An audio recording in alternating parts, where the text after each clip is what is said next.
Bem-vindo de volta ao Bulenber. No dia em que a Troika chegou a Atenas para negociar o segundo plano de resgate, Lucas Papademos acredita que ainda é possível chegar a acordo com os privados para o perdão da dívida grega. Sexta-feira passada as negociações foram interrompidas, mas o Primeiro-Ministro, em entrevista à CNBC, diz que a pausa é apenas para reflexão. Na passada sexta-feira, o pânico instalou-se em Atenas depois de as negociações entre o governo e o setor privado para a reestruturação da dívida pública terem sido suspensas para reflexão. Agora adensam-se os receios de que, sem acordo, a Grécia chega a março sem dinheiro para amortizar os mais de 14 mil milhões de euros em obrigações. Em entrevista à CNBC, o primeiro-ministro grego mostrou-se confiante. Lucas Papademos acredita que é possível chegar a acordo. So the discussions which are ongoing have, I think, helped us to reach a point which is close to an agreement, but some further reflection is necessary on how to put all the elements together. So as you know, there is a little pause in these discussions, but I'm confident that they will continue and we will reach an agreement that is mutually acceptable in time. O perdão dos privados à dívida grega começou por ser de 21%, depressa aumentou para 50% e agora muitos analistas falam já num haircut de 75%, depois do FMI ter afirmado que mesmo um perdão de metade da dívida poderia não ser suficiente para que as contas públicas gregas regressassem ao caminho da sustentabilidade. A cada dia que passa, a eventualidade de a Grécia entrar em default agrava-se, assim como uma possível saída do euro. Mas para Papademos, deixar a moeda única não é uma possibilidade. It's often discussed that leaving the euro is an option for Greece. I think this is really not an option. This is the position of this government and of all the parties that are supporting it. But what is more important, the overwhelming majority of the Greek people are in favor of euro area membership. Apesar da confiança do primeiro-ministro grego, os analistas ditam outro fim para a Grécia, o incumprimento e a saída da moeda única. E quando isto acontecer, diz o colunista do Financial Times, Wolfgang Munchau, as atenções vão cair num abrir e fechar de olhos sobre Portugal. Diogo, há pouco falávamos que o mercado já tinha incorporado um corte de rating, mas será que já incorporou também um colapso nas negociações entre o setor privado e a Grécia? Não, claramente não. Aliás, o motivo de stress de sexta-feira, enfim, não foi um grande stress, os mercados não tiveram um comportamento muito negativo, mas inverteram claramente a performance que estavam a ter. Foi muito mais, parece-me, Grécia do que propriamente o corte de rating do S&P. O corte de rating do S&P já estava bastante descontado e era bastante esperado.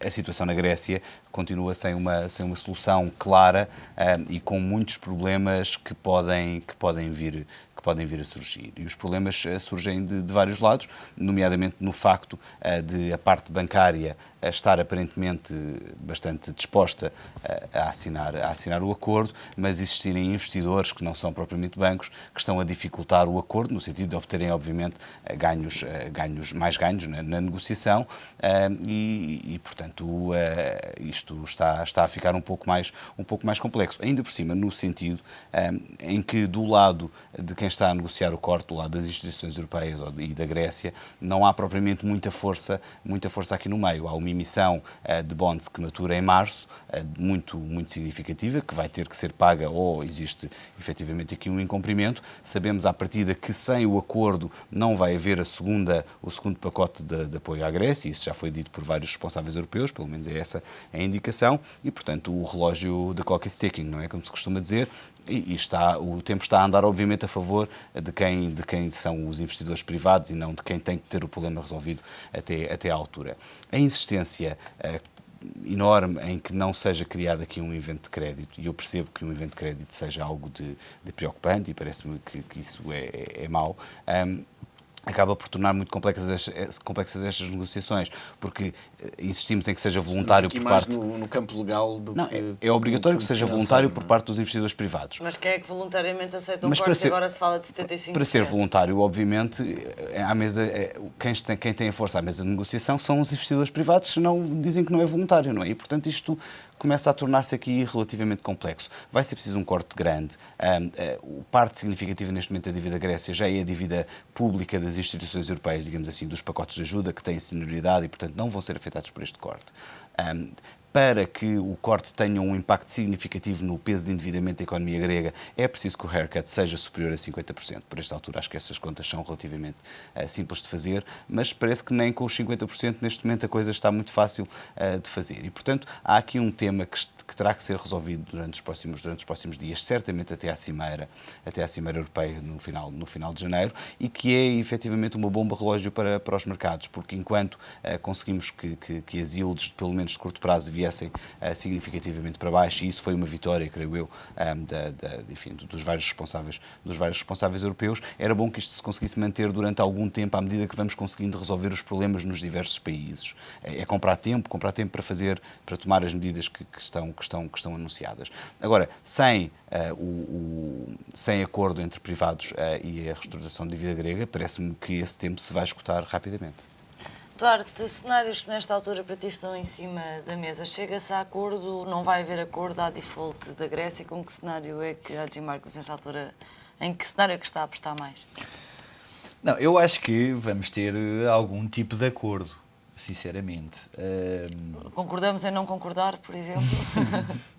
Não, acho que algum tipo de acordo há de sair, porque aquilo que o Diogo estava a referir, de ser um não voluntário, se é voluntário, se não é voluntário, basicamente prende-se com a questão de despolutar os CDS. E os CDS, nesta altura do campeonato, já nem são assim um montante tão significativo, ou que seja materialmente relevante no contexto da gravidade da crise em que vai a zona euro neste momento. Portanto, estamos a falar são cerca de 3,3 mil milhões de euros, que existe em termos de proteção de dívida, é mais ou menos aquilo que se estima. Ora, a Grécia... Peço desculpa. Aquilo que está previsto relativamente à Grécia são os tais 50%, basicamente a partir com previsões de crescimento na casa dos 3,8%, 4%, a partir de 2015 até 2020, faria com que o rácio de peso da dívida fosse para cerca de 120%, que é aquilo que se considera minimamente sustentável. Ora, 3,8%, 4% é muito, eu diria, otimista. Eu acho muito difícil... Para não dizer hercúleo para um país da Europa. Eu acho muito difícil que a Grécia consiga, efetivamente, subir ou crescer na casa dos 3,8% e consiga saltos primários na casa dos 4%.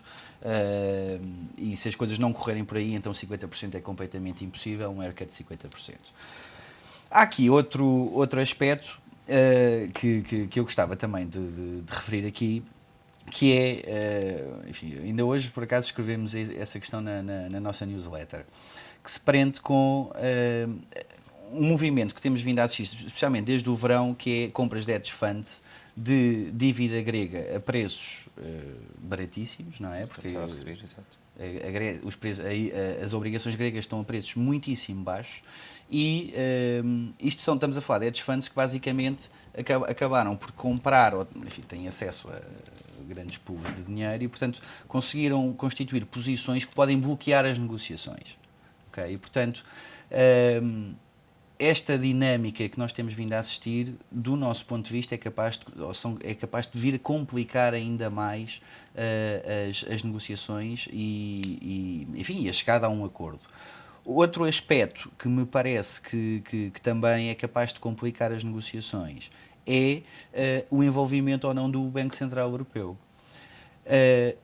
E isto prende-se também com a questão dos 50%, porque se entrar o Banco Central Europeu também no envolvimento do setor privado, apesar de não ser setor privado, mas participar no haircut, então um montante que neste momento, sem o Banco Central Europeu, é cerca de 206 mil milhões de euros, passa para cerca de 250 mil milhões de euros. E então 50% já torna, se calhar, sustentável, mesmo com previsões de crescimento não muito otimistas.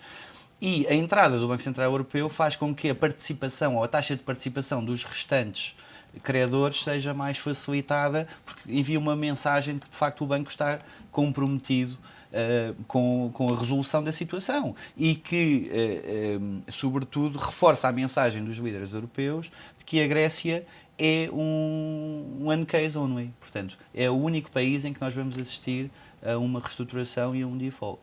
E, portanto, tudo isto eu julgo que ainda está por definir. Não ficou definido na última reunião.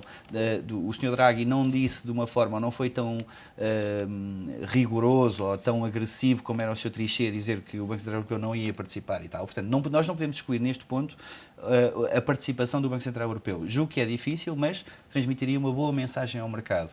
Vamos ver como é que as coisas se desenrolam, mas, de facto, o tempo urge, como o Diogo disse bem. Se nós não tivermos um acordo até à próxima semana, esta semana, próxima semana, e de facto depois nós ainda temos que enfim, o fundo depois ainda teria que ir ao mercado. Basicamente o timeline ou a cadência das notícias será mais ou menos esta. Nós vamos ter os detalhes técnicos, depois temos que ir, o fundo ainda tem que ir ao mercado, temos que ver efetivamente a taxa de participação, porque não é linear que agora com esta chegada deste acordo, que depois efetivamente todos os criadores queiram participar. Portanto, temos que ver como é que as coisas se desenrolam, mas temos o mês de fevereiro que é absolutamente crucial, porque senão, se nós não tivermos a segunda tranche de apoio à Grécia, como o Diogo disse, o refinanciamento da dívida da Grécia em março fica... Diogo, mas na eventualidade de não termos um acordo, será possível que a Europa repense aquilo que está destinado para a Grécia e que avance para o financiamento à Grécia, mesmo sem o envolvimento do setor privado? Estamos em terra incógnita total, portanto, o que é certo é que se não houver acordo para já, não há senioridade, se não me engano, do BCE em termos de dívida, porque o BCE não é considerado, contrariamente ao FMI, uma instituição, digamos, sénior em termos de financiamento aos Estados e, portanto, estaria num pé de igualdade com qualquer outro credor, com todos os credores.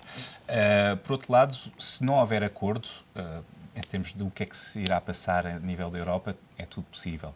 Acho que o custo do não acordo é suficientemente elevado para todos, investidores, instituições, Europa, Estados-membros, para a própria Grécia, do que faz com que, de facto, como disse o Duarte, o mais provável é chegarmos a um acordo com digamos, de facto, uma negociação difícil e provavelmente algum envolvimento do BCE, para dar esse sinal de vontade, para dar um apoio. Vontade política. Exatamente. Vamos ver exatamente o que é que irá sair daí, porque senão, sim, de facto não se sabe exatamente o que é que poderia acontecer. Estamos numa zona totalmente por descobrir, portanto esperamos que não chegamos a esse ponto. E a semana passada, Diogo, arrancou a earnings season nos Estados Unidos. Importa também traçar aqui algumas perspectivas para aquilo que deverão ser os números neste último trimestre, também algum guidance que daí saia para os próximos trimestres? Para já, uma pequena nota, as earnings seasons, por enquanto, ainda não fizeram os mercados. Digamos, o ano 2011 foi um ano bastante bom em termos de earnings, tanto do lado dos Estados Unidos como do lado da Europa. Infelizmente, os mercados não assistiram, digamos, a uma subida significativa e significativamente negativa do lado da Europa, quando os lucros estavam a subir de forma rápida. O que se pode esperar desta earnings season é ela ser um bocado contrastada, porque houve tendências bastante divergentes do lado dos Estados Unidos, nomeadamente com uma evolução significativamente forte do dólar em relação ao euro, portanto que se valorizou perto de 10% durante Hoje estava em período. máximos de agosto de 2010. E tivemos, por outro lado, uma situação de inflexão do lado da economia, com um ponto baixo que foi atingido basicamente a meio deste período e com digamos, uma certa recuperação no fim do trimestre. Portanto, ainda não se sabe muito bem qual vai ser o impacto final sobre os resultados, mas creio que eles vão constar em linha, basicamente, com o que era esperável. Agora, o que é mais importante para os investidores é o que irá acontecer para 2012, e nomeadamente as antecipações. E aí creio que podemos assistir a uma vaga, digamos, de caução e de precauções tomadas pelas casas de investimento, porque o ano 2012 tem de facto um conjunto de sinais vermelhos ou amarelos que estão acesos e que podem pôr em pressão os resultados das empresas para 2012. Diogo, e num minuto, setores a ter mais em atenção nesta earnings season norte-americana? Claramente o setor financeiro é um deles, não é? Até porque... Com nota vermelha, imagino. Bom, não necessariamente, mas podem sempre existir surpresas ali pelo meio, até porque há muita margem de manobra. Em engenharia financeira, que exato, aconteceu no último trimestre. Exatamente, para fazer engenharia financeira são peritos. Mas é um setor que claramente vai estar em foco. Depois, creio que tudo o que tem a ver... Depois, o resto não parece que haja um setor que esteja demasiado em foco. Acho que vamos estar muito atentos àquilo que é a evolução da atividade doméstica norte-americana, até porque a economia norte-americana continua a ser um ponto de interrogação razoável relativamente a 2012 e é muito relevante para o que se vai passar em todo o resto do mundo. A própria força da economia americana pode ajudar ou não aos problemas, digamos assim, ou à solução desses problemas, mas também e dado que o S&P já tem uma exposição muito significativa àquilo que são os mercados emergentes, também podem ser pode ser um bom sinal relativamente ao que se passa nas economias dos mercados emergentes. Há desacelerações significativas em parte dos países, há grandes pontos de interrogação relativamente, por exemplo, a China, mas também a Brasil, mas também a Rússia, e portanto é sempre uma boa, o S&P acaba por dar um bom pulso ao mundo na sua earnings season. E na próxima semana, certamente, já teremos mais algumas respostas desta earnings season norte-americana. Cá estaremos também para comentar esses e todos os outros temas que tiverem impacto no mercado. Até lá, boa semana. Boa semana.